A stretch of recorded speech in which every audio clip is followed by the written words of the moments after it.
Gentlemen, welcome. Sorry for the delay. The in-laws are in town this weekend and we've just been a little busy, so I didn't have a chance to do this last night, but tonight is a great night for it. Got some baseball playoffs on I've been watching, and it was unseasonably warm here in the Twin Cities, and hopefully it's unseasonably warm wherever you guys are, because we have a summertime drink to remind us of the sunny, warm days of the past. Today we are making a mint julep. Oh yes. Everyone's heard of a mint julep. Most of you have probably had a mint julep, but I don't know how many of you have made mint juleps. It's pretty bare bones and simple and obscenely delicious. So we'll get started with that. Ingredients are pretty basic. You need bourbon, you need mint, fresh mint leaves, a fair amount of it, approximately 10 leaves, give or take, and then another sprig as a garnish if you want. Some sort of simple syrup. I'm using my Demerara syrup because it gives it a little more depth, but anything you got will work. And then crushed ice. It's important to have crushed ice. It won't work with regular ice. The reason for this is that this drink is essentially 2.5 ounces of bourbon with a little bit of sugar and mint leaves, and that's it. There's no other mixers or anything. It's just basically like a little more than a shot of bourbon on ice. But when you have the crushed ice, it really melts it and becomes like a slow sipper. You know, you can sit there with your with the drink as the crushed ice slowly melts through, and it really makes it into a much longer drinking beverage as opposed to just like a shot that you sip on. So if you don't have an ice maker in your fridge or something that gives you crushed ice, you could just fill up a Ziploc bag with regular ice and crush it with anything you got, meat tenderizer or rolling pin or something. So yeah, it's a great drink, and I'm very excited to make it for everyone, or at least make it for everyone to watch, and then for everyone else to make it themselves. All right, so we're gonna get started, and while we're getting started, I'm going to pull up the weekly question from Brian. He's got a couple doozies. Oh, real quick, you'll notice I'm using an actual mint julep cup.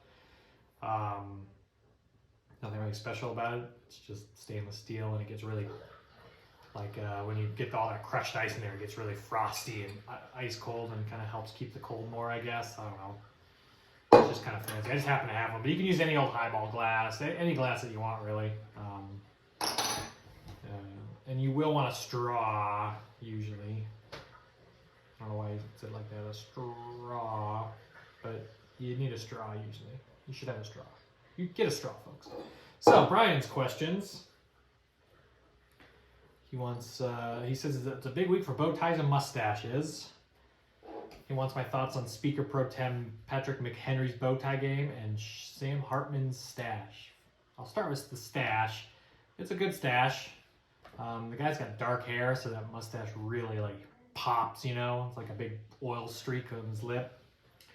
If he has even just like slightly lighter brown hair, it wouldn't be nearly as cool as everyone thinks it is. But it's a nice stash. I appreciate it. As far as the bow ties go, this is a big pet peeve of mine.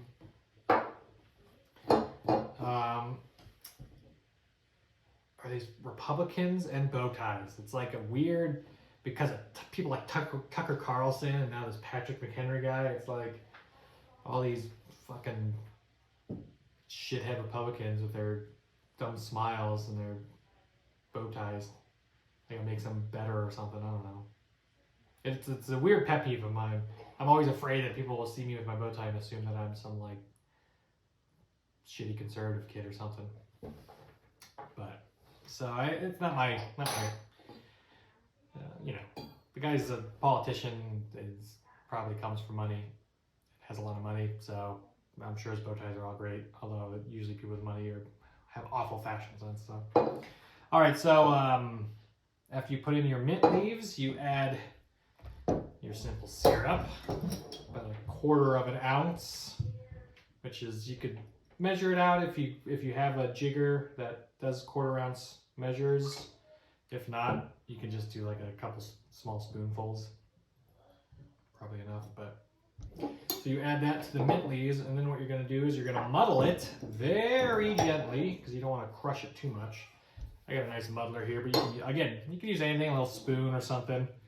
You just want to gently muddle those leaves mixed in with that syrup just to get some of that mint flavor out. And it's going to smell absolutely wonderful. I guess if you're adverse to mint and mint flavors, you wouldn't like this drink, but as someone who likes that stuff, I like this drink. What is that next question? Big divisional game this weekend. Are you going to spoil Jamie's playoff chances?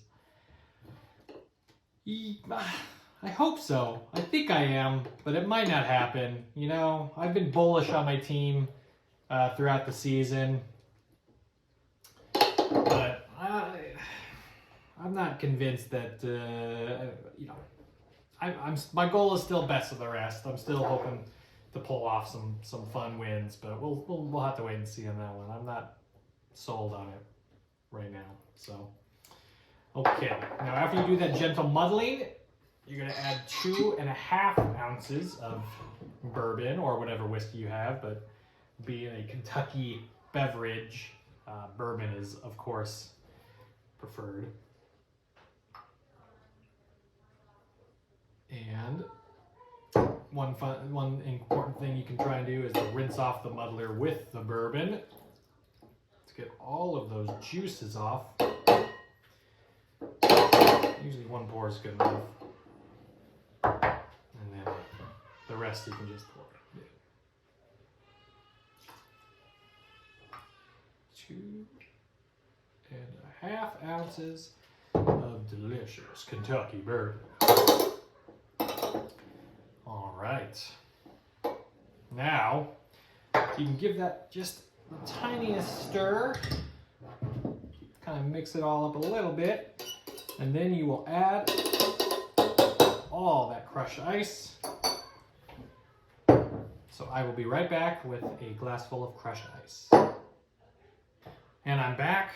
And things might look askew because my stupid phone alarm went off and stopped the recording of the video, so I had to re-record once I got back. But hopefully my magical editing skills will make it so none of that seems you won't even know.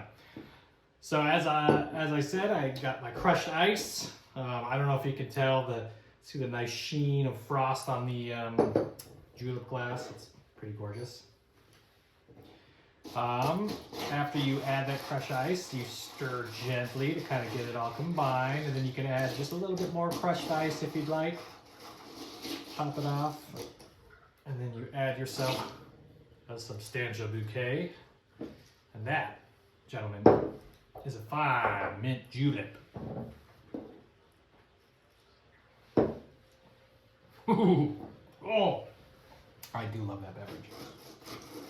I love it so very, very much. And there you have it. It's that simple. You'll be making these all Sunday afternoon, whether it's warm out or not. And with any luck, I will knock Jamie out of any sort of playoff contention, and I will reign victorious. Cheers, gentlemen. Enjoy your slow sipping southern mint julep, and we'll see you out on the field. See you guys.